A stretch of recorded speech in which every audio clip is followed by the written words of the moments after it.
Dad kicked me out so my golden child half-brother could move in. But 6 months later they're begging me to lie to cover up his crime or they'll go to jail. I, male, turned 18 about 4 months ago and my dad kicked me out 6 months back because my jerk half-brother Derek, 24M, decided that he was moving back here, and he didn't want to rent out a place like a normal person, so he wanted to live with my dad. For context, Derek is my dad's son from his first relationship. But Derek's mother and my dad broke up soon after he was born, so they didn't really have much of a relationship afterward. Derek is a lot closer to my dad than he is to his mother, so we spent a lot of time together growing up because he would come over more often than was required legally as per his custody arrangement. I'm pretty sure that he was supposed to spend half of the month with my father, but I remember being around him all the time, or maybe that was just my brain exaggerating things because I hated spending time with him, but my dad forced us together. I also know for a fact that he didn't like me much and saw me as a threat to him. My mother passed away a couple of years ago after a long battle with lung cancer, and that's when things started going downhill with me and my dad. Don't get me wrong, things have been bad between me and my dad ever since I was a kid. I guess my father didn't really want a kid like me. Or maybe, he didn't even want a kid at all. Whatever it was, he treated me weirdly when I was little and it almost always felt like he didn't want me around most of the time. He would always be mad at me and yell at me for the smallest things. He would never show me any affection, and even when I tried to win him over, it would be met with nothing but coldness. But with Derek, he was a different person altogether. Whenever Derek would be around the house, he would suddenly turn into the best father in the world and do everything that I wanted him to do with me. He forced him and I to spend time together, even though both of us had made it very clear that we didn't like each other. Derek didn't like me because I was a threat, and I didn't like him because he would always bully me when I was a kid. He would always try his best to lock horns with me and push me around all the time just because he could. He knew that he would get away with it too, because my father would never say a word against him. Whenever I would complain to my dad about Derek being rough with me, he would tell me to suck it up and deal with it because that's apparently how boys were supposed to play, and he didn't want me to grow up and be a pansy. And I thought that's what my father wanted from me. So eventually, I learned to suck it up and just let it happen. I would never fight back, because I didn't want to piss my dad off, and I knew that fighting with Derek was one sure-shot way of having him yell at me. It didn't even matter if Derek was screwing things up for me or not. If I fought with him, I was always the one in the wrong. My dad never cared about the story. Whatever happened, I was the bad guy. It was pretty obvious that he had a favorite, and it wasn't me. Not even for a second did he find it weird that Derek was picking on me even though I was a full 6 years younger than him. And then slowly, he started changing his ways of bullying me, because physically hitting me wasn't cutting it anymore. He was also growing up, so when he started high school, he switched to bullying me with his friends instead. Before that, school had been my safe place because I was still in elementary school when he was in middle school, and we had different buildings so he couldn't get to me there. But once I started middle school, we were in the same building and he and his friends were ganging up on me and making fun of me all the time. They would even spread stupid nasty rumors about me like I was apparently mentally challenged, and all the seniors knew that I was Derek's idiotic little younger brother. I'm not even kidding, that's exactly what they used to call me. They would even call me slurs, and it really made things difficult for me because when kids start middle school, they start caring more about their reputation. So now even the friends that I had from elementary school wouldn't speak to me because I was not cool enough to hang out with anyone. It wasn't until Derek graduated that I finally had the school to myself and could exist in peace. I did have a couple of friends, but most people just believed them, and I would let them get away with it because I was so exhausted from putting up a fight all the time that I couldn't even bear to argue with people. At home, things were just as bad as ever because Derek and my father would never pass up on an opportunity to put me down and make me feel like an idiot. And the funniest part was that I wasn't even an idiot. I had pretty decent grades and I was great at science and stuff, but my dad and Derek didn't care about that. Derek was a football player, and the cherry on top of that, he was actually a pretty great student as well. See, you guys can imagine how bad things must have been for me at home. Derek was everything that I was not: athletic, academically strong, and just the kind of son that my father had wanted. On the other hand, there was me, who was average in every sense of the word. They never missed an opportunity to remind me of just how insignificant and average I was. My mother tried to defend me most of the time, but my dad was a real sweet talker, and he would convince my mother that they were just messing around with me and they didn't mean anything that they said. My mother was generally a nice and sweet person, but she was also really in love with my father, so she never saw him for what he truly was. She would try her best to defend me, and I appreciated her for it, but it didn't work. Because it wasn't enough, and my father along with Derek continued to bully me for as long as they could. And then, finally, Derek went away to college, and I felt like I could breathe a sigh of relief. My dad would still be around, but he was significantly less annoying to deal with when the other jerk wasn't with him. But before I could find out what it was like to live with my parents without Derek constantly picking on me, my mother was diagnosed with lung cancer. It was incredibly difficult for us to come to terms with it because we felt like our world had shattered. The only thing that my father and I had in common was that both of us loved our mother dearly. So her diagnosis really broke us both, but instead of making our family stronger, my dad decided that he was going to make the worst of this. My mother was already suffering. But now, instead of my father and I putting up a brave front for her, he started distancing himself from her even more. Earlier, he would at least speak to me only if it was to take digs at me, but after my mom's diagnosis, he stopped doing even that and started pretending like I didn't exist at all. I can cut him some slack for that, because both of us were suffering, and he just chose to deal with the suffering in a different way. I would have preferred if my mom's predicament brought us closer together somehow, but clearly, that was not meant to be. And even if it was meant to be, my dad was the kind of person who would make sure that it didn't happen, because, for some reason, he just hated me and couldn't bear the thought of me being happy. With time, my mom's condition only got worse, and my dad's temper also started taking a toll on me. Because he would either not speak to me at all and ignore me completely, or he would be absolutely nasty to me, and there were several occasions where he almost made me cry because of how rude he was being. I tried my best to keep the peace of the family by not responding to my father because I knew that it would just give him more of a reason to berate me and pick on me. For the years that my mother was sick, whenever Derek would come back home from college, he would lay off of me, and I appreciated that. He would not be nice to me, but he would at least be human, and that's more than what I could ask for. Things were bad when my mother was still around, but after she passed away, I went from the frying pan into the fire. For the first couple of months, after my mother's passing, things were really quiet around the house. And by that, I mean that I would do all the work while my dad was just unresponsive. He would function, he would go to work, come back, and have dinner and stuff, but nothing else. I was kind of concerned for him, and I contacted my grandparents several times to tell them that I thought my father was probably depressed, but they didn't take me seriously. They either didn't care enough about their son to check up on him after the funeral, or they just didn't like me, just like my father, and didn't want to do as I said. But after a few months had passed, my father started coming to his normal self. Unfortunately, that also included binge drinking and making me feel like crap about myself yet again. He would constantly order me to do stuff around the house, and it was really tiring because not only was I going to school, but I was also doing all the work around the house which my mother used to do earlier. Even when she was sick, my dad and I would manage to get all the work done, but after her passing, all that responsibility came to me. I couldn't even protest because if I did, my father would tell me that I wasn't bringing home any money, so this is the least that I could do to live here. It was really insulting, but I had nowhere else to go, so I just had to suck it up and deal with it for the longest time. The only thing that I was looking forward to was going to college, because that would mean that I would finally be rid of my father and I wouldn't have to come back home. Anyway, I didn't even consider this place home anymore, because once my mom was gone, it stopped being home for me. Now I could have moved out and started living with my mom's parents after her, but they live really far away and I still had a year of school left, so that was not an option for me. But then a couple of months ago, when my father found out that his golden child would be coming back home, he kicked me out anyway, and I ended up moving to live with my grandparents. Derek had moved out for college a couple of years ago, but he hadn't returned to live here after that. After he had graduated, he got a job there and decided to stay because his girlfriend wanted to stay there and make a life for themselves away from home. So Derek decided to stay there with her and would only come back for the holidays occasionally. About 2 years ago, he got married to his girlfriend because she was pregnant.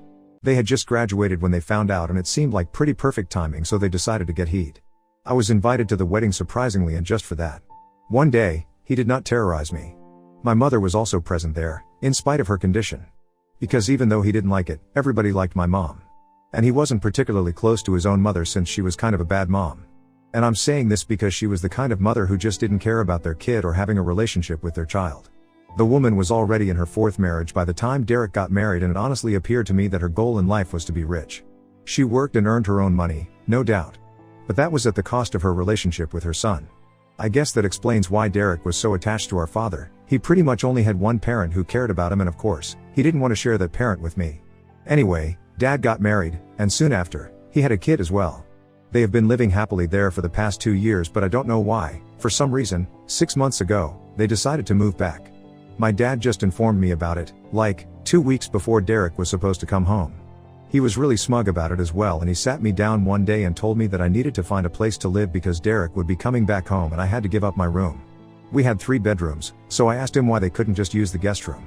So he told me that Derek and his wife were going to live in the guest room and they were going to use my room as the nursery. It was apparently imperative that I leave the house because I was already enough since I was going to be an adult in just a few months. I thought it was really unnecessary and selfish of my father to demand that I leave the house altogether. Just because he wanted to move back here with his family. I tried to fight with my father, but there was no talking to him because he had already made up his mind. He told me that I had 2 weeks to clear out, and after that, if I didn't leave, then he would call the cops on me. Now, I am aware that there must have been some legal way to fight this and prevent it from happening, But at the time, it didn't occur to me and I was really panic-stricken because I didn't trust my father and I knew that he was fully capable of kicking me out without notice. So I started rushing to find a place for myself, but eventually, I settled on moving in with my grandparents. I had avoided doing that so far because they lived so far away and I still had to go to school, but at the time, I just didn't have any other options and there were just a couple of weeks of high school left at that point anyway, so I was willing to take that risk. Within days, I had moved out because I didn't want to be there when Derek came back home with his wife and child. My father didn't seem to care when I moved out and didn't even say goodbye to me the day that I had packed up and I was leaving with the movers. My grandparents had come all the way to pick me up in their truck and they had half a mind to tear into my father, but I told them not to do it because it just wasn't worth the drama. 6 months have passed since that day and I have been living with my grandparents. I haven't been in touch with my father ever since he kicked me out and I didn't plan on getting back in touch with him either. I was supposed to start college in a couple of weeks and that was already going to be taken care of. I had literally no incentive to speak to my dad or Derek ever again, but unfortunately, they were the ones who had to reach out to me because something had happened and they now needed me to bail them out. They visited me a couple of days ago and I was quite surprised because I hadn't been expecting them to reach out to me at any point. But my grandparents still let them in, and I decided to have a conversation with them because they seemed pretty desperate. I found out that apparently the reason Derek had come back here with his family was because he had lost his job earlier and was struggling to make rent, so he made the difficult choice of coming back here. His wife was alright with it because she wanted to be a stay-at-home mom and didn't want to work until their kid was a little older, so this was their best bet. When they came back, they expected to find work easily, but that was not the case because literally none of the companies around were hiring right now. And people with Derek's skill set were extremely common, so it wasn't as if he was a standout candidate either. But somehow, my father managed to get him a job in the company that he works in. Neither of them was happy about it because it paid a little less than what Derek used to make before, but that was all they had, so they had to make the best of their situation. But as it turns out, Derek had been stealing from the company for a couple of months now, and it had finally come to light a few weeks ago. And now my father and Derek are both in trouble because their employers think that they were in cahoots and threatening to file a lawsuit against them if they don't return the money soon enough. The only reason that they haven't been sued yet is because it's a family business and the CEO of the company used to be a great friend of my mom's.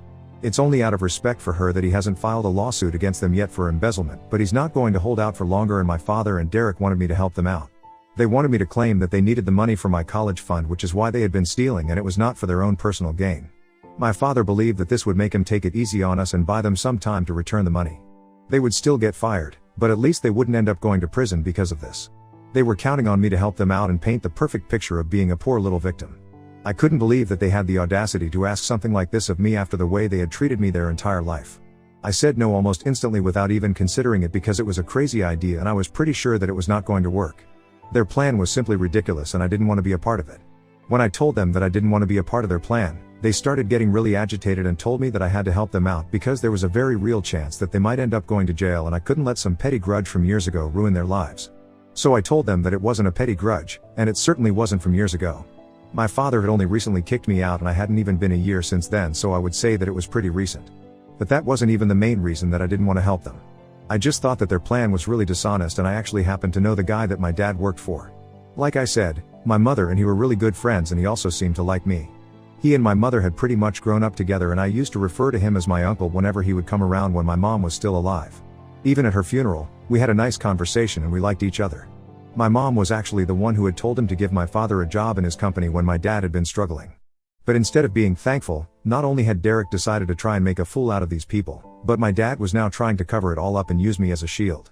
I thought that it was really low, and I couldn't, in good conscience, be a part of this. So I told them that it would be in their best interest if they just tried to pay off whatever amount they had stolen instead of trying to cover it up with more lies and stuff. Because I wasn't going to be on their side here and they might end up going to jail if they tried to fool him again. In fact, they should even have been grateful that they were being given a chance to pay that money off and get out of this without a lawsuit that they would most definitely lose and that would ruin their future because they would definitely go to jail for it. They had no idea just how easy things were for them right now and exactly how complicated they could become if they decided to go through with their crazy plan. I tried to explain it to them, but my dad got really mad and said that he wasn't here to listen to a sermon from me, and if I wanted to help them, then I would agree to their plan instead of giving them advice that meant absolutely nothing. So I told him that I wasn't going to be a part of this, and to my surprise, my dad actually started crying. I had never seen this happen before and it made me feel really uncomfortable. He told me that he had been counting on me because I was his son at the end of the day, and no matter what had happened in the past, he knew that he would have helped me out if I was in a situation like this. He said that he expected the same of me because this was a huge deal and he really didn't want to go to prison. Derek also had the same sentiment and he was begging me to help them out because he knew that I was well. I liked it among my mom's friends and I was the only one who could build them out. My mom would have made this much easier, but since she was gone, I was the next best person to deal with it and they were banking on me. It was difficult, but I still had to turn them down and I tried to encourage them to just come clean and repay the money that they owed. They got really upset and said that the only reason I was screwing them over was because they used to mess with me when I was little and they were really disappointed with how I was dealing with things now. They left after that, but I keep thinking about it and the guilt is eating away at me because I keep imagining them in jail and I don't know, it just doesn't feel right. But at the same time, I don't want to be a part of something illegal, and so immoral. It would be an insult to my mother as well because I would technically be using her friendship and manipulating a really good friend of hers. I'm really conflicted right now about what I should do, and time is of the essence at the moment because it's not like my dad and Derek have forever to pay off their debts. So Ida for not wanting to lie and cover up for my dad and my half-brother, who bullied me my entire life. Update 1. I have made a decision and I think I'm gonna stick to not helping them out. Not only is it immoral and unethical, it's just straight up illegal. And I don't want to be a part of something like this, so if my dad and Derek want to stay out of jail then they will just have to sort this one out for themselves. And it's not even like they are in some grave danger, they have been given the opportunity to set things straight, repay all the money that Derek stole, and get out of this without tarnishing their reputation. They can choose to return all the money and fix this for themselves. So I have no reason to feel guilty. Most of the comments here suggested that I stay out of this, not just because my father and Derek were terrible people, but also because what they were doing was really horrible and I wouldn't be able to have this on my conscience and move on with it like they would be able to. It's clear that we are not made of the same stuff and I would not want to do something like this. So that's why I have chosen to stay out of it, and if they contact me after this, I will block them. For the record, they are already blocked everywhere. But I'm sure that they might use some different numbers or social media accounts to get to me. My grandparents also think that I'm doing the right thing by staying out of this because this is a mess that they made, so now they have to clean it up. It doesn't make sense to expect anything of me after the way they treated me for so long. Update 2. Hi. So my father reached out to me today through text, just like I had expected. It's been 8 days since he visited me last and we haven't spoken since then. As I had said, he used a different number that I wouldn't recognize to call me and I absent-mindedly answered the call as well. The second that I picked up the call, I hung up when I heard my father's voice on the other end. But I was a little too slow in blocking him, so he was able to text me and I received the text as well.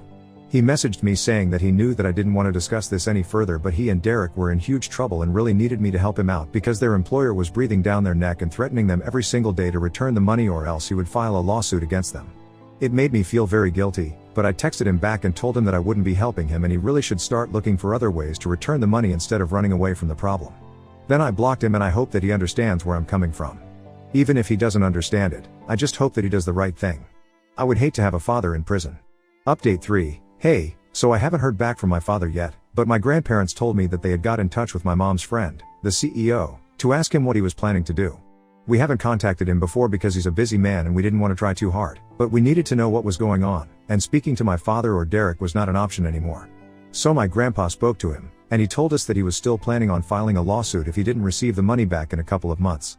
He told us that he was willing to let it all pass because of his friendship with my mother, but he couldn't forgive the debt. And honestly, I respected that. He was being way more lenient than most people would have been in a situation like this. He even apologized to me and told me that he was sorry that this was happening to me, but I told him that it was no big deal, since I don't even live with my father anymore and he kind of deserves this. So, we don't know what is going to happen, but I think my dad is clever enough to know that he should really pay the amount back somehow so he doesn't end up in jail. It's going to take a while, but I'm sure that they'll do it and I have nothing to worry about. I also had a long chat with my mom's friend, and he told me that my mother had spoken to him before she passed away and said that if I ever wanted to intern somewhere for some quick cash, or maybe if I just wanted a job in general, his door would always be open. So that's nice to know and I'll keep that in mind going forward. Even after she's gone, my mom is still looking out for me and that really makes me happy.